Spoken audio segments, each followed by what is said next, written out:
Hello, nerds. Welcome to GeekBeast, part of the Geekish Network. This is your daily rundown of geek news from geeks like you. I am your host, Summer Punch, and with me, we've got Chuck. What's up, everyone, from the championship city known as Los Angeles? Yeah, I like that. And Centel. Man, you better get up out of here. This is geek news, baby. We about to talk about that. Sports are geeky. Sports are geeky. I know this doesn't sound consistent to us, but we have to talk about the Super Bowl. All right. I know you guys all watched it out there, even if it's just for the commercials, which is what I did. But also, like, I live in LA. I don't really care about sports, but I do like winning. And I liked yesterday. Yesterday was good. Yesterday was really good. When you see walking in the streets. Any highlights from the games that you guys liked?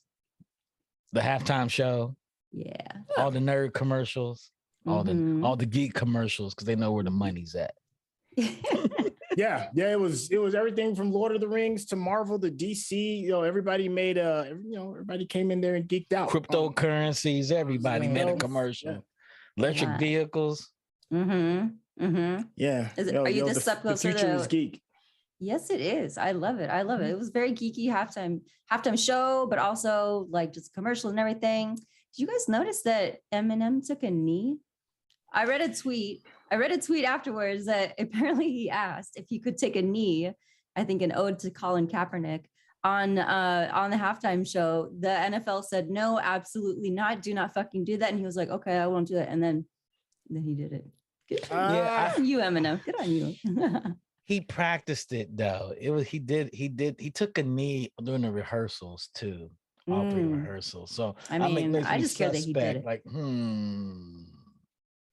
I kind of missed it only because at the time that it was happening, they were setting up Dre's keyboard. And I'm like, yo, Dre about to play the piano? I was like shocked at that. I was like, Dre could get down like that. So exactly. So, well, I mean, I know producers can dabble with a couple of, of things, but he like played, and that was happening while he was kneeling. So I missed it. I saw it, but didn't see it. It was one of them kind of things.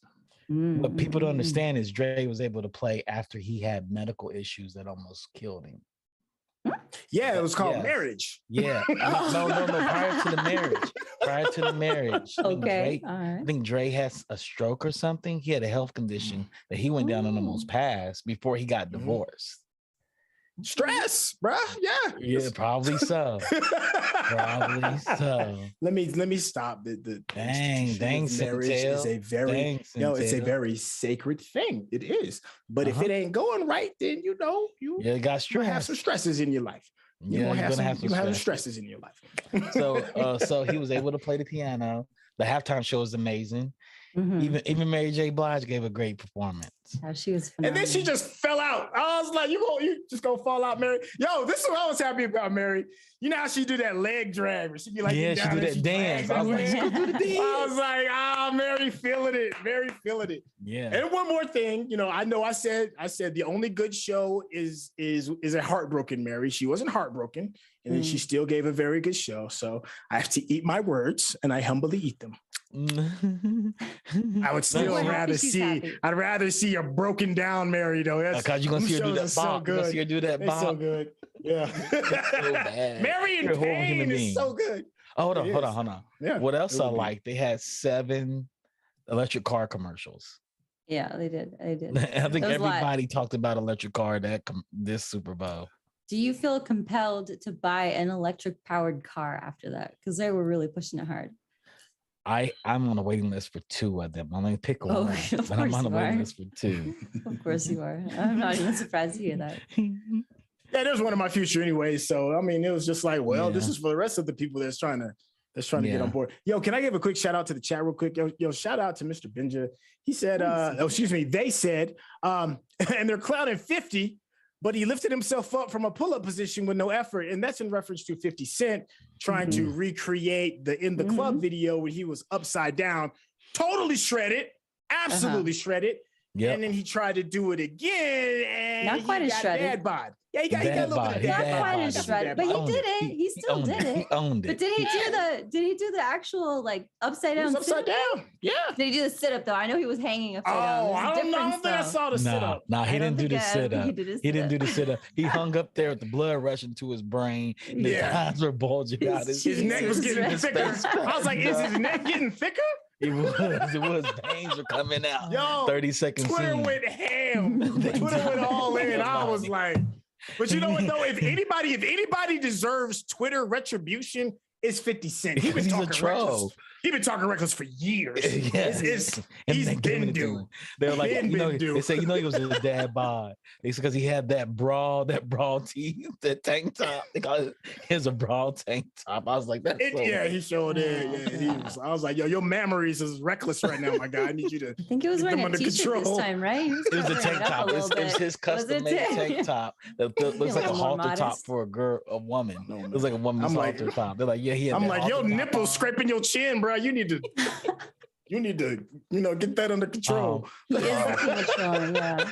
Johnny Randolph says he's the king of trolling. He is, though. I don't feel so bad about just making fun of the fact that he is just literally aging, which happens to us all. But he kind of has it coming a little bit. This is a man that bought 200 concert tickets for Ja Rule, so nobody can sit in the front row. Yeah. Wait, what?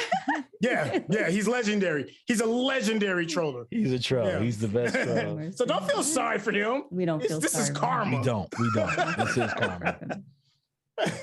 This is what happens to you when you are the Riley from the Boondocks outfit with the skirts. Yeah, the purse. That's what it was based on. I looked at that. They're like, look at 50 Cent in that bra top still. It's a 50. You too old for that bra top. Now you got real breasts in them. Oh my God. All right. Oh, man. Well, aside from that, guys, happy Valentine's Day. Happy Valentine's Day. I hope you guys have something nice playing with your honeys. Or solo Valentine's Day, whatever. I'm solo Valentine's Day. Just as long as you get some love tonight. I need love. Exactly. I'm playing LL Cool J. I need love. I'm alone in my room staring at my wall. In the back of my mind, I hear my conscience call. What you know about that, Centel? What you know about that? Don't know nothing about that song.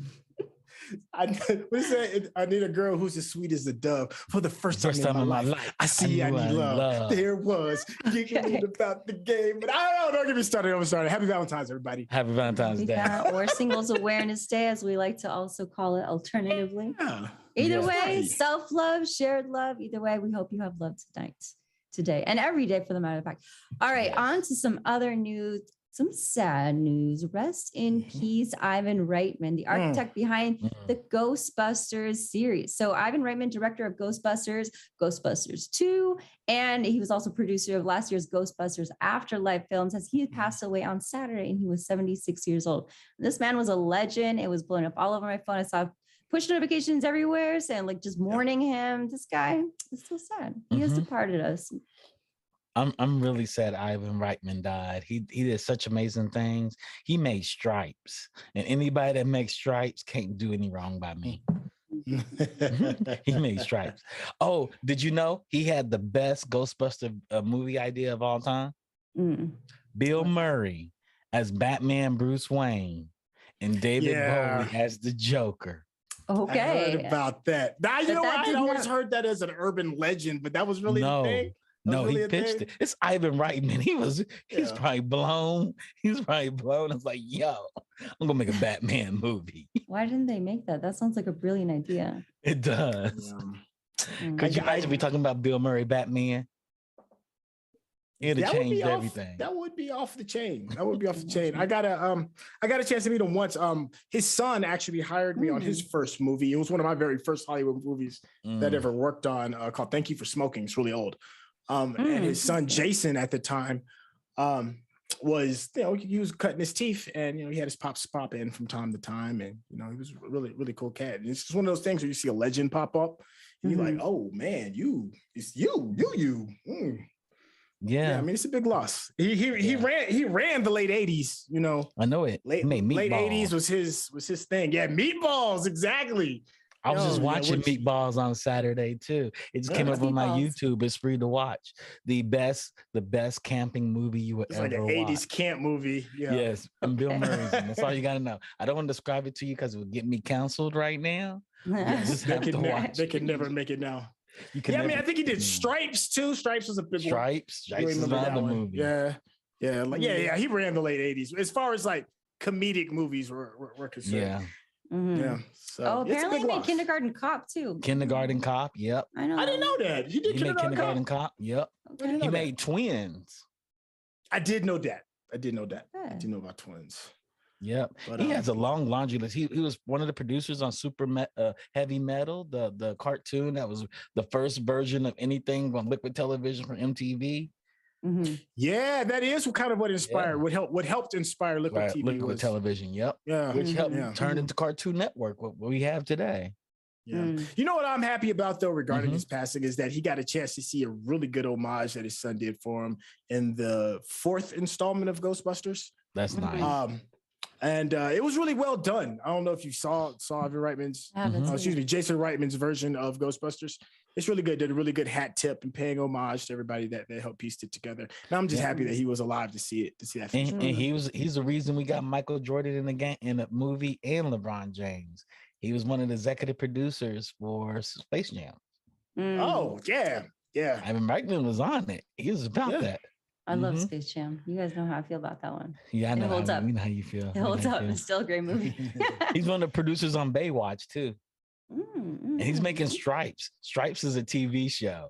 I don't know what network's gonna show that. Boy. Not in today's day and age, no sir. Boy, it has to have the same flavor. Stripes is boy. Watch Stripes, Summer. If you never watch Stripes, watch Stripes. You'll be like, what? Huh? Cancel. We'll see if I get that one. With Animal House and Porky's. Okay. Cancel. All right. If you haven't seen Animal potentially House problematic. You should see those too. Problematic. There ain't no potential. It's problematic. It sounds problematic just from that description alone. All right. Well, it sounds like a legend has passed and he will be missed. Speaking of other prolific, legendary producers, Nope by Jordan Peele aired its first trailer on the Super Bowl last night. Apparently, Nope is a hard yes for everyone. It seems like everybody is getting super hyped about it. The trailer says pretty much nothing about the film. You know, some faces in there. Glenn from The Walking Dead, I recognize him. Some other key character.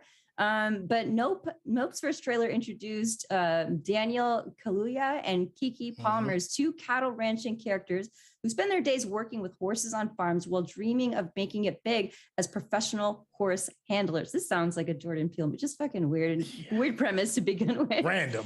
It sounds as it sounds as if the pair might be on the verge of a big break. The strange atmospheric anomaly touches down that starts to spook the local animals, and at least some of the humans begin to think of this thing as a bad miracle. So the briefest shots of what appears to be a UFO of some sort may point to Nope being a film about aliens. We're not sure yet, making contacts with Earth, but it's just as possible that the story could be about a bunch of people truly being terrorized by a killer cloud that horses want nothing to do with. What did you guys think? Did you see the trailer? Yes. Yeah. I'm so excited. I hope it brings all his universes together. I hope it does. Because he shows quick scenes from all those and bring it all together into the Peele universe. I'm quite excited about it. Nope. I think it's a bunch of black people running away from aliens. Like, nope, not today. That's where the Nope makes sense. And it chases after them. Yeah, I mean, he's the black Alfred Hitchcock. Yes, he drops bangers. You don't see what's coming. He's a very good storyteller. He gives tremendous opportunities to people of color. Like Keke Palmer is a part of it, and she's just been killing the game. Everything from Nope to Buzz Lightyear to Alice, everything. You put her on. Oscar award-winning Daniel Kaluuya is a part of it as well. He does little quick hat tips and homages to Black culture in general. When you see the preview, the trailer, there's one where they talk about the very first piece of film ever created. It was a black man riding a horse. So, we've kind of been like in the mix regarding the cinematic space for a really long time. He's real subtle and he'll beat you over the head at the exact same time. You know, he's a master craftsman on both ends, being a director, being a writer, and he's a hell of a producer. So I am all the way all in on Nope. He can do no wrong, in my opinion. Yeah. I'll watch whatever he does. Yeah. I'll watch whatever he does. So there are a lot of other trailers that dropped yesterday too. So the new Doctor Strange in the Multiverse of Madness trailer dropped during the Super Bowl as well. So Marvel Studios' Doctor Strange sequel titled Doctor Strange, the Multiverse of Madness has a new trailer that premiered during the Super Bowl where Doctor Strange and cast as Benedict Cumberbatch. In this trailer, he finds himself, we see Strange continuing to grapple with the consequences of the decisions that he has made in earlier series. With the threat of a multiverse collapse looming, we see glimpses of Strange in handcuffs.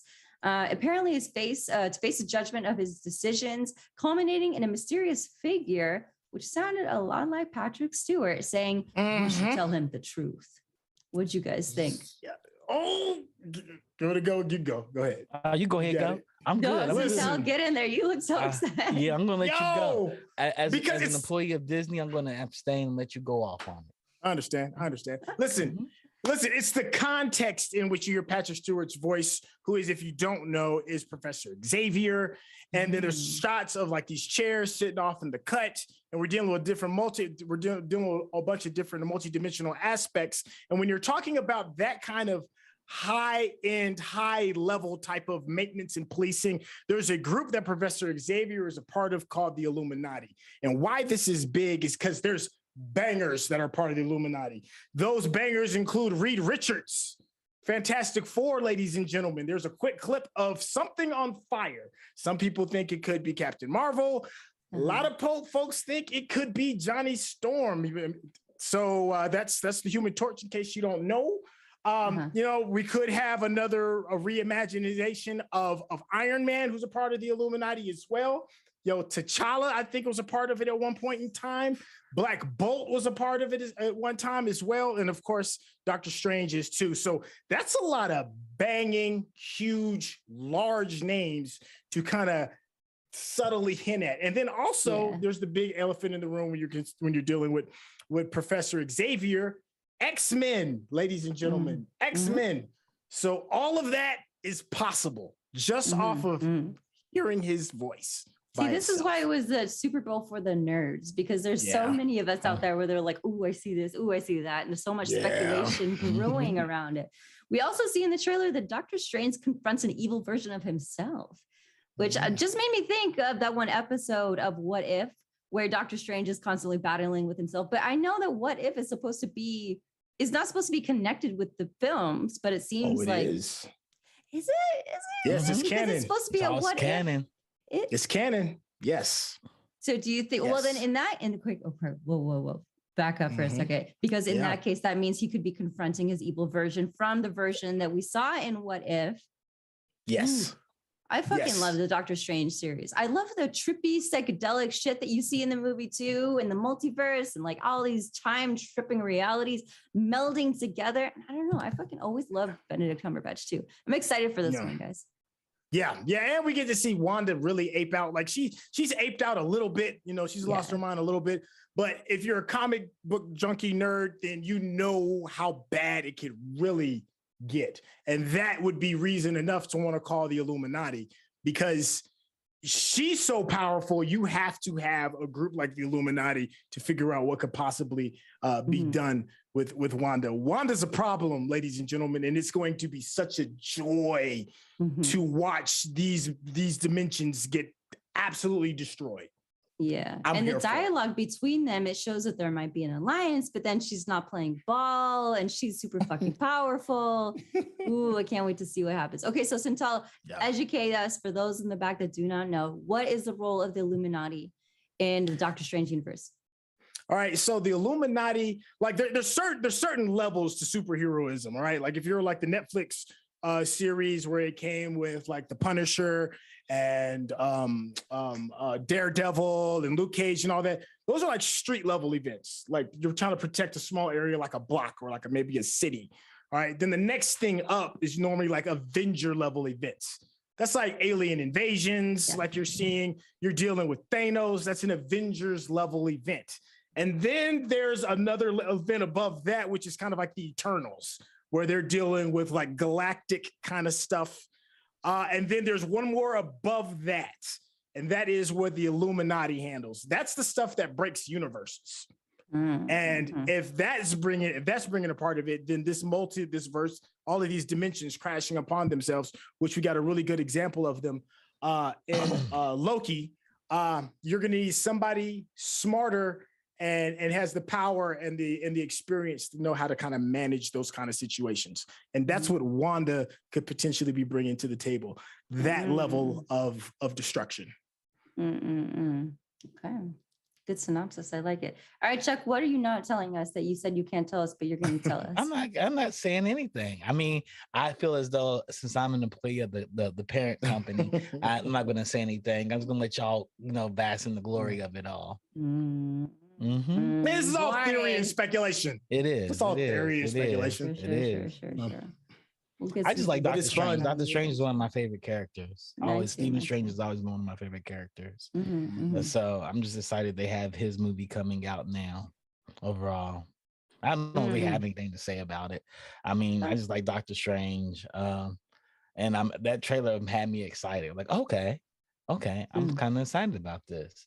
It feels like a Raimi movie. Okay, I feel this. I can't wait. Don't forget Raimi's directing it. Yep. Yeah, Raimi's directing it. So I was like, oh, this is gonna be really good. This is different. This is really different. I cannot wait. All right, so there's a lot of Lord of the Rings news that came out too recently. So the first trailer of the Lord of the Rings, The Ring of Power, debuts at the Super Bowl 2. And it's time to return to Middle-earth. And the first trailer of Amazon's incredibly ambitious Lord of the Rings, The Ring of Power, has finally arrived during the Super Bowl, and giving us a good look at the upcoming prequel series. So the trailer reveals, after a steady stream of teasers for the upcoming series, which will be set hundreds of years before the events of The Hobbit and The Lord of the Rings, and what Tolkien referred to as the Second Age of Middle-earth, as opposed to his more popular books and their film adaptations, which take place in the Third Age. So Amazon series will be condensing some of Tolkien's timelines from the Silmarillion, which spans thousands of years and documents key events in the history of Middle-earth, with like the fall of Numeron. I'm a little behind in the Lord of the Rings. So anyways, I'm just going to cut to my first impressions of it. It looks dope. And then I realized, oh, this is Lord of the Rings. And then immediately, I have to admit this, don't come at me for this. Immediately I became instantly less interested once I saw that it was Lord of the Rings, because I've just not been up on the whole thing. I feel like it's something that's just a little bit before my time, which is weird for me because sorry. Technically it's before all of our time. Is it okay? All right. Yeah, the books are really old. Anything about anyone else's age here. All right. But it's a little hard to catch up on because when the movies came out, I was a little too young to appreciate it. But I fucking love fantasy and anything in fantasy. So when I saw it, I was like, ooh, this looks like exactly something I want to watch. And then I was like, oh, it's Lord of the Rings. And then I was like, you know what? This looks so fucking good that I think I will finally get over my lack of knowledge of the Lord of the Rings trilogy. I think I saw the first 2 movies, but didn't finish them after that. I think I'm going to go back and rewatch everything. And then, to be honest, I got a little bit turned off by the series because then white nationalists started taking it over, and they're like, "We are the Elven shit." You know exactly what I'm talking about, yeah, right? Exactly, but I think that it's time for Forgive because apparently there were some like black elves in there. I don't know. I'd like to see some brown or black elves. Black dwarves, well, people of color. We don't. I think the actual actress is Middle Eastern. She's like, okay, yeah, that's what I'm saying. Ooh, yeah, it's people of color. Like Middle Eastern or Indian, yeah. She's not like it's like we talked about it last week. Rodney brought it up. He showed us pictures and he said her name, and yeah, it's a real thing. Okay. Which has brought a lot of ire too as well. Not everybody's happy about some of the adaptations to Tolkien's work. Some of the gripes include what do we hear? Some like dwarves. They live underground, so since they live underground, they wouldn't be people of color. The women have beards. It's like I need y'all to kind of like back up a little bit because Tolkien has stated in other pieces of work that he's willing to expand the world, and how that happens is a matter of your own imagination, and then whoever else wants to pick up the helm and run with it as well. So I don't think he would be wholeheartedly opposed to some of the changes. No, it makes it really bad. All these different cultures of bipedal creatures in European fantasy existed everywhere else too in their fantasy prior to it being popular in European fantasy. Okay. Yeah, because dragons are on every continent, right? They've been on every continent. And so has dwarves. Dwarves have been in every continent. Dwarves are everywhere. It's little people, little strong people have been everywhere. They just been called dwarves. Elves have been everywhere. Fairies have been everywhere. The lost city of Atlantis is supposed to be somewhere in the Middle East, and it was originally a Middle Eastern rumor. Yes. Yes. And also now let's not make sure. Let's also be very clear too. Like Amazon is doing this because it's smart money. They're investing $500 million into this series, and if you're going to invest that type of money, you're going to try and draw as many eyes as you possibly can. And the best way to do that is to have people in the show that represent and look like other people, right? Especially if you want international eyes to pay attention to what you're doing. So it ain't all just goodwill. It's a money move too. It's about money. It's about money. Yeah, it's a money move. I'm not mad at it, but I just want to make sure that it's a smart money move. Yeah, it's a smart money move.